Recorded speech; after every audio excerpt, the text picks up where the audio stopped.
సనాతన విద్యకు మూలం, ధార్మిక ప్రపంచానికి రాజధాని, ప్రపంచంలోనే అతి పురాతనమైన ఆధ్యాత్మిక నగరం వారణాసి. प्लेटफॉर्म क्रमांक 2 पर आ चुकी है। धन्यवाद।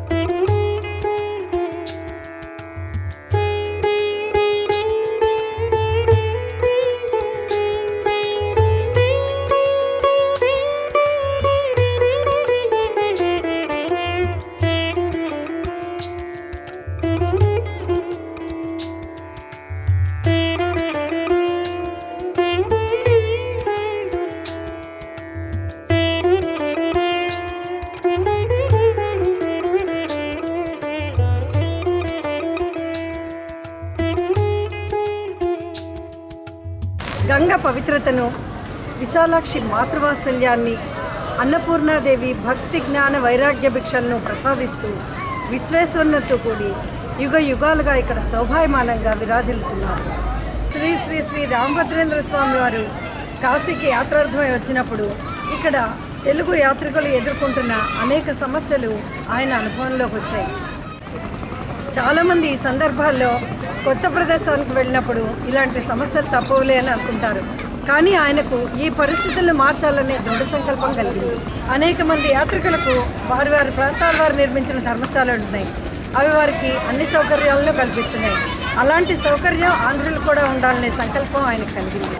వారు తాము పీడబ్ల్యూడీలో చేస్తున్న ఉద్యోగాన్ని వదిలి వారణాసి వచ్చి సన్యసించి శ్రీ శ్రీ శ్రీ రామభద్రేంద్ర స్వామిగా రూపొంది కేదార్ ఘాట్కి సమీపంలో ఉన్న అతి ప్రాచీనమైన మానస్ సరోవర్ ప్రాంతాన్ని, దాని చుట్టుపక్కల స్థలాన్ని విధిపూర్వకంగా సేకరించగలిగారు. వారు చిన్న పెద్ద కుల గోత్ర స్వపరభేదం లేకుండా ద్రవ్యాన్ని సేకరించి ఆశ్రమ నిర్మాణానికి పూనుకున్నారు.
ఆంధ్రప్రదేశ్ కృష్ణా జిల్లాకు చెందిన శ్రీ శ్రీ శ్రీ రామభద్రేంద్ర సరస్వతి స్వామివారు పూర్వాశ్రమంలో పేరు వేమూరి సుందరరామయ్య గారు.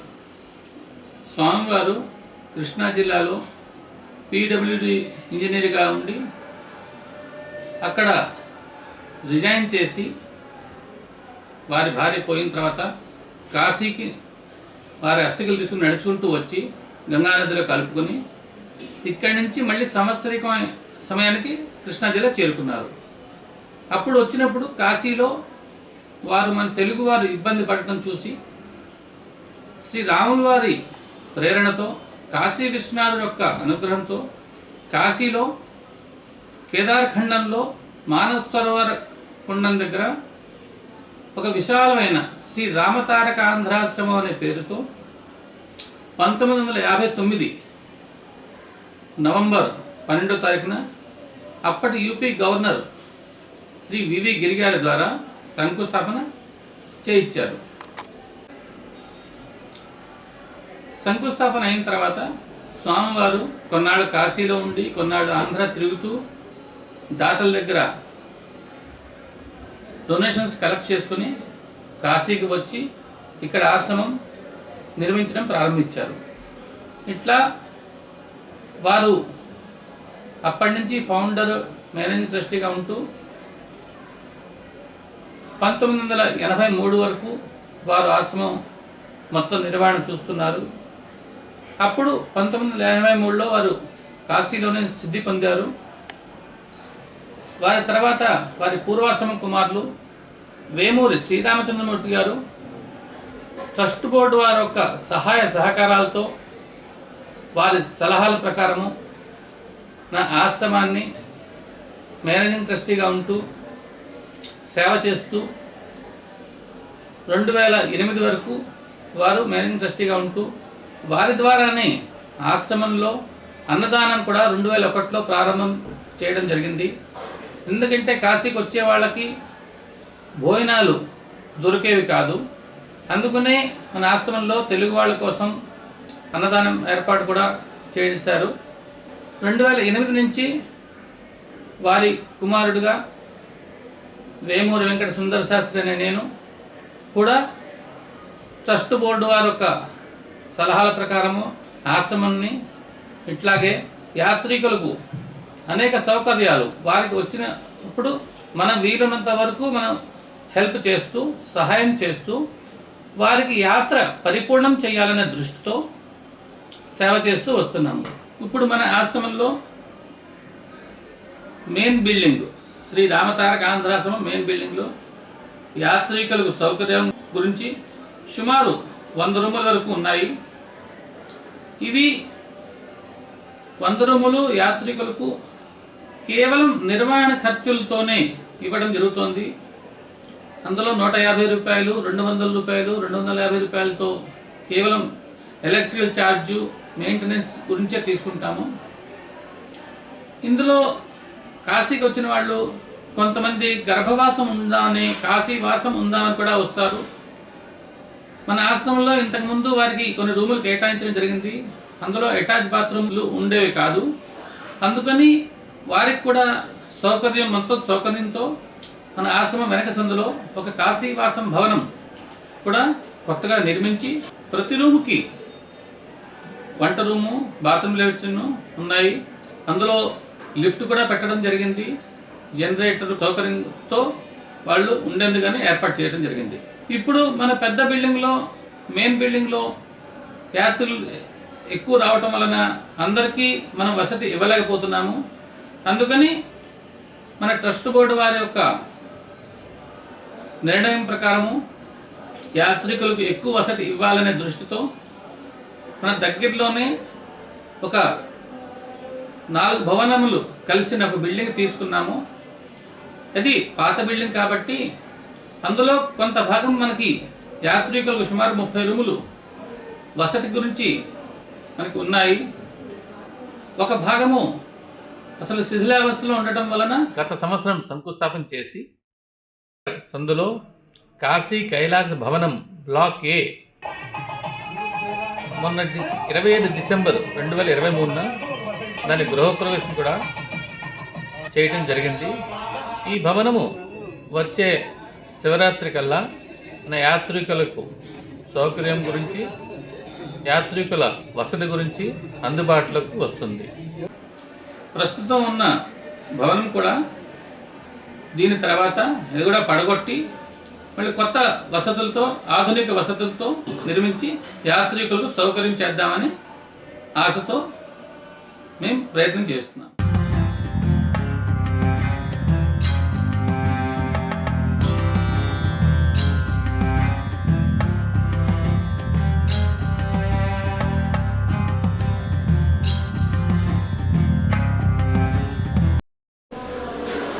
నారాయణ సమానం మాం శంకరాచార్య పర్యంతం వందే గురు పరంపరం.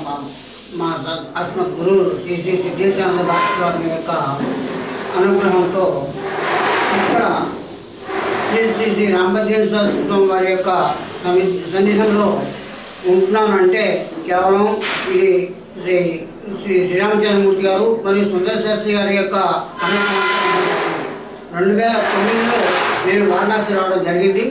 ఈ ఆంధ్రాశ్రమంలో ఉద్యోగం చేస్తూ చివరికి 2013లో సిద్ధేశ్వరానంద భారత స్వామి వారి యొక్క అనుగ్రహంతో ఇక్కడ సన్యాసం తీసుకోవడం జరిగింది. ఈ సన్యాసం అన్న తర్వాత ముందు స్వామివారి శ్రీ రామభద్రేశ్వర స్వామి వారి యొక్క సిద్ధాంతాన్ని వారి యొక్క సన్యాస విధానాన్ని తెలుసుకున్న తర్వాత మనం ఆ విధంగా ఉండాలి అనేటువంటి సంకల్పం బాగా జరిగింది. అందువల్ల ఇక్కడే సేవ చేసుకుంటూ ఆంధ్రాశ్రమంలో సేవ చేసుకుంటూ ధ్యాన కార్యక్రమాలను కూడా ఇక్కడే చేద్దామని ఉద్దేశంతో ఇక్కడే ఉండిపోవడం జరిగింది. ఇది ఈ రామభద్రేశ్వర మరియు సంకల్పం ఇక్కడ ఉన్నటువంటి వాళ్ళందరూ కూడా ఒక కుటుంబంలో ఉండాలి అనే ఉద్దేశంలో తప్ప ఇక యాత్రకు వచ్చాము ఇక్కడ ఉన్నాము అనేటువంటి ఫీల్ లేకుండా ఉండాలి అని చెప్పి అనే సంకల్పం. ఆ విధంగా ఇక్కడ వచ్చిన ఆంధ్రులందరికీ కూడా సంకల్పం మంచి అవకాశం కలిగించినటువంటి రామభద్రేశ్వర స్వామి వారి అనుగ్రహం కోసం ప్రయత్నం చేస్తాం. శ్రీరామ తారక ఆంధ్రాశ్రమం రామనామానికే తారకం అని పేరు. విశేషించి తరింప చేయడానికి ఒక మార్గం ఇది. ఆ ఉద్దేశంతోనే స్వామివారు ఈ ఆశ్రమాన్ని స్థాపన చేశారు. ఇక్కడ తెలుగువారికి ఆశ్రయంగా ఉంది. అంతేకాదు ధర్మానికి ఆశ్రయంగా ఉంది. ఇక్కడే హోమాలు జరుగుతుంటాయి.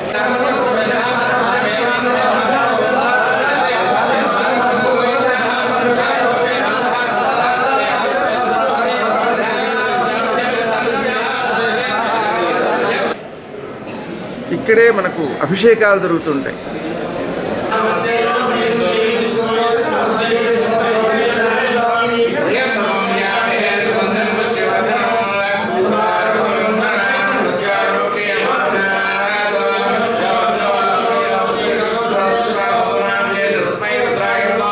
ఇక్కడే అన్నదానాలు జరుగుతుంటాయి.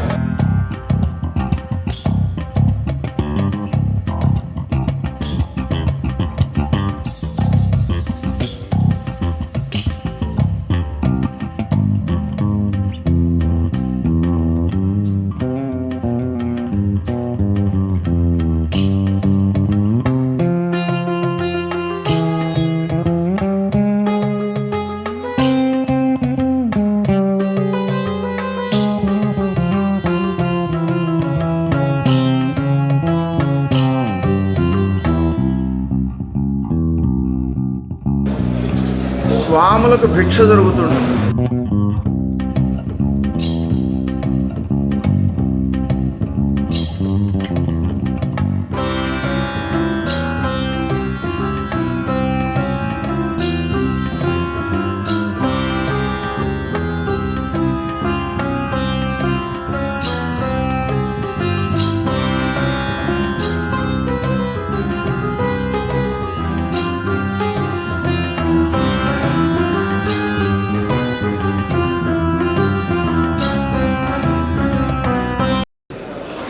సర్వ విధాల పుణ్యాన్ని సంపాదించడానికి మార్గంగా ఉండాలనే ఉద్దేశంతో కాశీనగరంలో మనకు ఈ ఆశ్రమాన్ని ప్రసాదించారు స్వామివారు.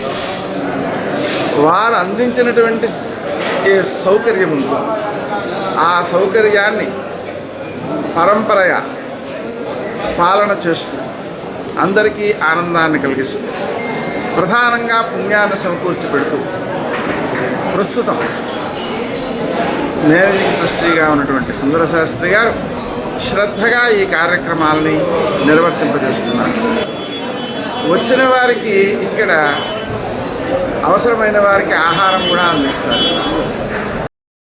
నిత్యాన్నదాన పథకానికి విరాళాలు ఇవ్వదలుచుకున్న దాతల సౌకర్యార్థం బ్యాంకు వివరాలు, ఆన్లైన్ చేయదలుచుకున్న వారికి ఆన్లైన్ వివరాలు కూడా డిస్క్రిప్షన్లో ఇవ్వడం జరిగింది. గమనించ ప్రార్థన.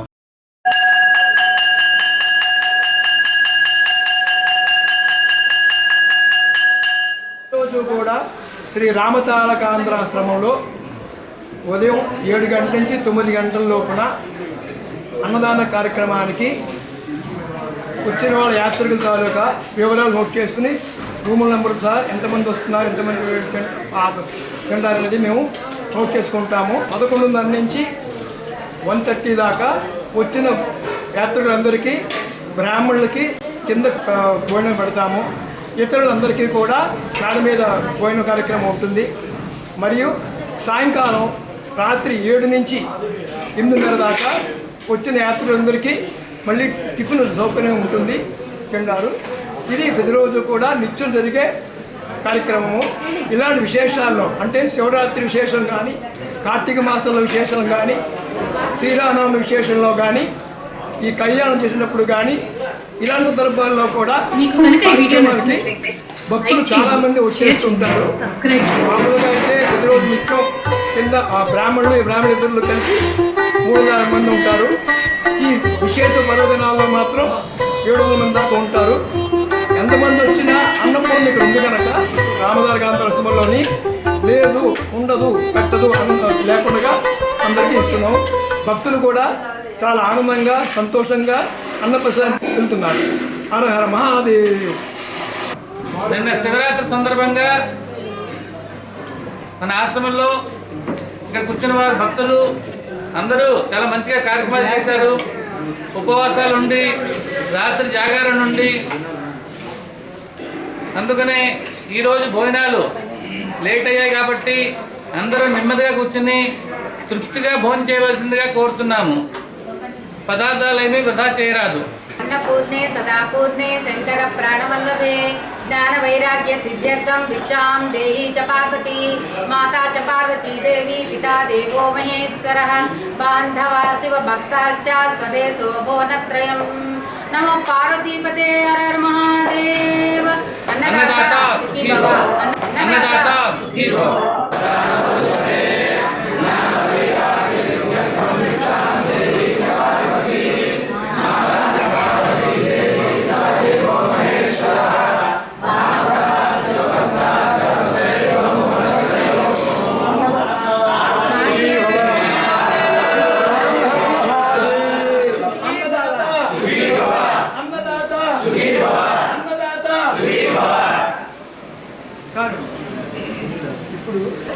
హైదరాబాద్ నుంచి వచ్చారండి. ఈ ఆశ్రమంలో భోజన వసతి కానీ మామూలుగా ప్రయాణికుల సౌకర్యార్థం అనేకమైన ఏర్పాట్లు చేశారు. ఆ ఏర్పాట్లో ఈ అన్నదానం ఒకటి, అలాగే రూములు సౌకర్యం కూడా చక్కగా ఉన్నది. అంతేకాకుండా వచ్చిన వాళ్ళందరినీ కూడా ఆదరాభిమానంగా మన ప్రాంతంలో ఎలా అయితే ఉన్నామో అలాగే మన ఆశ్రమంలో కూడా అలా నివాసం ఉండొచ్చు. నా పేరు పనకిషోర్ శర్మ. మేము కృష్ణా జిల్లా విజయవాడ నుంచి వచ్చాము. చాలా వసతులు చాలా అద్భుతంగా ఉన్నాయి. గత 15 సంవత్సరాల నుంచి ఇక్కడికే వస్తూ ఉంటాం. భోజన వసతి కావచ్చు, ఉండడానికి కావచ్చు, వసతులు కూడా చాలా బాగుంటాయి. నేను హైదరాబాద్ నుంచి వచ్చాను. ఇక్కడ ఆంధ్రాశ్రమంలో దిగాను. విశ్వేశ్వర దర్శనం, గంగా స్నానం శివరాత్రి నాడు నాకు జరిగింది. ఆంధ్రాశ్రమంలో వసతి సౌకర్యం అంతా చాలా బాగుంది. ఆంధ్రాశ్రమం చాలా సౌకర్యంగా ఉన్నది.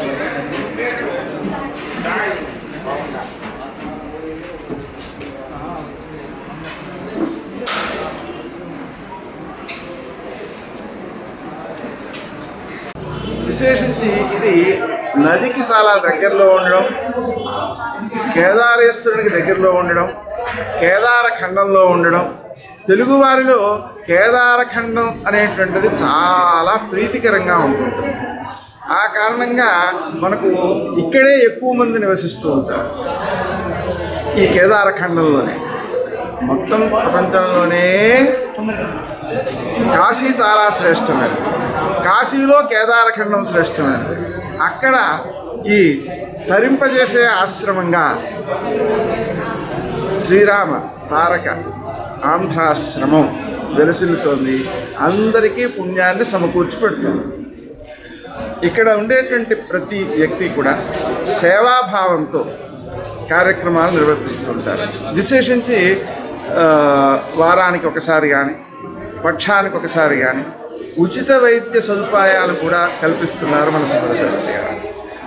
వైద్యం అనేటువంటిది చాలా శ్రేష్టమైనటువంటి కార్యక్రమం. ఒక వ్యక్తికి వైద్యం చేయించడం ద్వారా 1000 కపిల గోవులను దానం చేసినటువంటి ఫలితం వస్తుంది అని చెబుతోంది శాస్త్రం. అది కాక ఇక్కడికి వచ్చినటువంటి వాళ్ళకి ఎవరికైనా అనారోగ్యం చేసిందనుకోండి, వాళ్ళకి భయంగా ఉంటుంది. ఎందుకని అంటే ఇంటి దగ్గర నుంచి దూరంగా వచ్చాం అలాంటి భావాలతో. కాబట్టి అలాంటి వారికి అభయదానం చేసే విధంగా ఈ వైద్య సదుపాయం ఇక్కడే ఏర్పాటు చేయడం వల్ల వారిలో ఒక ధైర్యం వస్తుంది.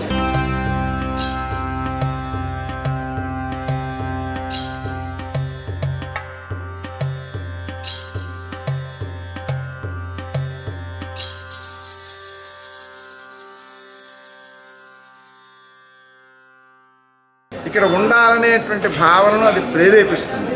ఇలా సేవా కార్యక్రమాలతో పాటుగా సాంఘిక కార్యక్రమాల్లో కూడా మన సుందర శాస్త్రి గారు ప్రయత్నాలు బాగా చేస్తూ ఉన్నారు. అంటే మనకి ఊళ్ళో ఏదైనా ఘటనలు ఉంటే వాటికి సంబంధించి సేవా కార్యక్రమాలు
పుష్కరాలలో సుమారుగా 1,00,000 మందికి పైగా ఆహారాన్ని అందించడం కోసం వేరు చోట్ల ప్రయత్నాలు చేస్తున్నారు. ఎందుకనంటే అందరూ ఒక చోట చేయడం అనేటువంటిది సాధ్యపడదు. వాళ్ళు ఉన్న చోటకే ఆహారాన్ని అందించడం కోసం ప్రయత్నం చేస్తున్నారు. అలాగే కొన్నిసార్లు వరదలు వచ్చినప్పుడు అక్కడ వారిని ఆదుకోవడానికి కూడా ప్రయత్నాలు జరుగుతూ ఉంటాయి.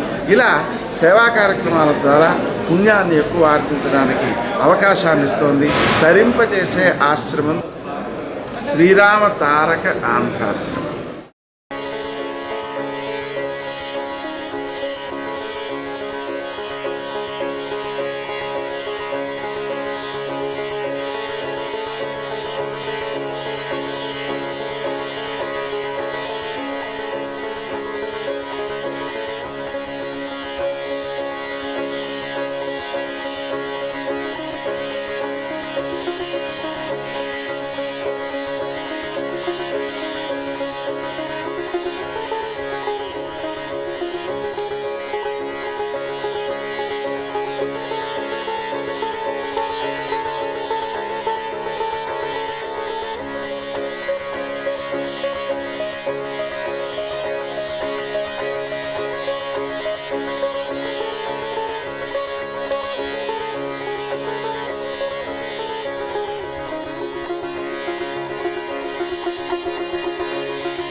తెనాలి గుంటూరు జిల్లా కొల్లూరు నుండి వచ్చామండి. మేము గత 17 సంవత్సరాల నుండి వస్తున్నామండి ప్రతి శివరాత్రికి.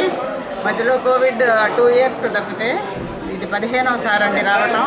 ఆశ్రమంలోనే ఉంటాము. ఈ ఆశ్రమంలో ఏంటంటే సెక్యూరిటీ పరంగా చూసినా ఏ విధంగా చూసినా కూడా నంబర్ 1 అండి.